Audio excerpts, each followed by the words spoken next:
Hi, this is Ed with Sapphire, and welcome to another gameplay video. This time we're going to take on one of my current favorite games, Dragon Age Inquisition. Now, as you begin this, what's going to happen is you're kind of just waking up. You're not 100% sure what's going on around you, and you've got to wake up and start from scratch. You're in hell, and you're going to start with creating a character. Well, we're going to start with creating a character that looks like it's from hell, as you can see. We're going to take and we're going to use the horned race here to SAPPHIRE. That's an interesting name. Okay. And there's a lot of cutscenes early on where you've got to find your way out of this hell. And when you wake up, well, I'm not going to give away the plot just yet. Dragon Age, by the way, traces itself back to 2009 when the first Dragon Age game, Dragon Age Origins, was released in November. It received a lot of accolades, including from me. I thought it was one of the best RPGs to release that year. It was just an amazing game. And so when Dragon Age 2 was said to be coming out, a lot of us got really excited. Now, Dragon Age 2, Dragon Age 2 was released in 2011, and we were all sorely disappointed, very sorely disappointed, because we didn't get the kind of game we thought we deserved. Now, at this point, you are moving up. You've covered some of the basics already. You know what's going on in the world, and Cassandra is going to let you go forward. It is not far. Where are you taking again, male, female, 4 races. You've got lots of different armor choices. You can be a mage. You can be well, not really a thief, because it's like an archer or an assassin type rogue. You can be a warrior, sword and a shield, or two-handed. And of the base classes, you can pick skills from both sides. So you can be a warrior that's skilled with two-handed sword or with sword and board at the same time. The best solution is to always make sure that you have both available to, or one of them available to you. Focus. Get your position, focus on it, do what you're going to do. The gameplay video we're watching, by the way, is being done on a 290 Vapor X with everything maxed out. Now, with everything maxed out, you're going to have some control issues with frame rates. You're going to be able to get to the 40s, 45s on a 290, but you really want to take and make some adjustments to this to get the absolute most out of it. A couple of adjustments. Tessellation, I found, if you take it down to medium, has a huge impact. I also don't use MSAA for my anti-aliasing. I allow the post-processing anti-aliasing on high to do the work, and it delivers an amazing image quality. Also, you can get rid of HBAO and go to SBAO, and again get a frame rate boost. Other than that, if you leave everything at high details, I can tell you that at 1080, I'm seeing 75 frames per second. It's an absolutely wonderful play experience with just a little bit of tweaking. You can run max detail, but as I said, you're probably going to see dips into the 40s. But for an RPG, that's not that big of a deal. The game is beautiful, it's wonderful to look at, and it goes back to the old school RPGs where it's about the party. So you've got to be able to work with your party members. You'll be able to advance them with you, even though this is solo play.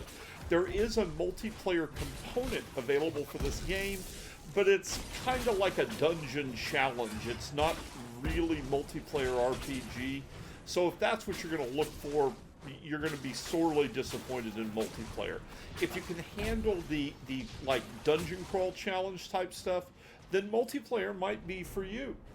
Now, Dragon Age didn't just produce video games. Believe it or not, Dragon Age produced 2 movies. Now, the first movie was a web series, Dragon Age Redemption, which was announced in 2011 and ran through the summer of 2011, starring Felicia Day. And this was the introduction to the Dragon Age 2 game. Also, we had released, let me see if I can find the date here, in 2010, an anime movie was announced and released in 2012 called Dragon Age Dawn of the Seeker. Now, the woman we have with us with the sword and board, her name is Cassandra, and that movie is Cassandra's story, how she became a seeker of truth. So there's some really interesting backstory with this. And BioWare, this is something they've always done very well. They do a great job at providing an interesting story. Now, the segments we're running through right now, this is all the beginning stuff. I don't want to dive too much into the actual game itself, because I really don't want to take away from the plot. There is a lot of plot with this. Now, you can see up there right now, you can see a small rift point has formed. And our heroine, in this case, is going to have to close it. So we take down the enemies as fast as we can. And once the enemies are down, we didn't close the rift point for the video. We decided to cut forward. The experience is something kind of cool, and we want to save it. Now here we're going to see the tactical camera come and play. You've got a full-size party. And we want to show you what happens when you go into tactical camera mode. Here's a little tip for you. Now we're going to use the tactical camera, but there's another way you can do this. You can instead, because the tactical camera requires keyboard movement, you can instead use the pause, which is the control key on your keyboard. Pause the game, and you can still give individual commands, and you get actually a better interface for moving around the screen.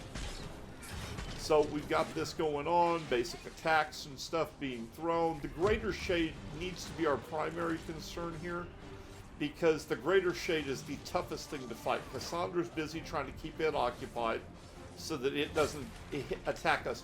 You notice the little silver bars that are building up around Cassandra? That's defense. She's building armor up, and she gets to get tougher and tougher as she fights. The blue bars were provided by our mages, and this is like a force field aura that makes us tougher to fight as well. So there's a lot of different ways the party members work together to achieve what they need to be able to achieve. So we're going to run through here and try to get straight to the end of the starter segment for you guys. Again, this is running on a 290 VaporX, and it's maxed out at 1080p. By the way, if you enjoy our gameplay videos, do me a favor, go over to our channel. If you haven't subscribed to the Sapphire channel on YouTube, please do. Also, like the video if you like it. Leave comments. Let us know what you would like to see, what you would like to have us do that we haven't done, a game you'd like to see. Maybe there's something about the gameplay you'd like us to dive into that we're not talking about. We want to hear from you. We want to hear what it is you want in these gameplay videos so we can give you an experience you're going to enjoy, inform you about the games, and let you see how they run on Sapphire video cards. Alright, so again, like us if you like it. If you don't like it, you don't have to say that. Subscribe to the YouTube channel. Head over to our Facebook page and join up. We do giveaways and stuff. So you can go over to the Facebook page and be part of all sorts of giveaways and neat things to do. Alright, so we're running here, and this is the last rift before we actually are going to get to the end of the tutorial segment. Now, there's a really neat feature here that I don't think we're going to show you in the gameplay, but it does work. You can do what's called disrupting a rift, and if you disrupt a rift, you damage these demons.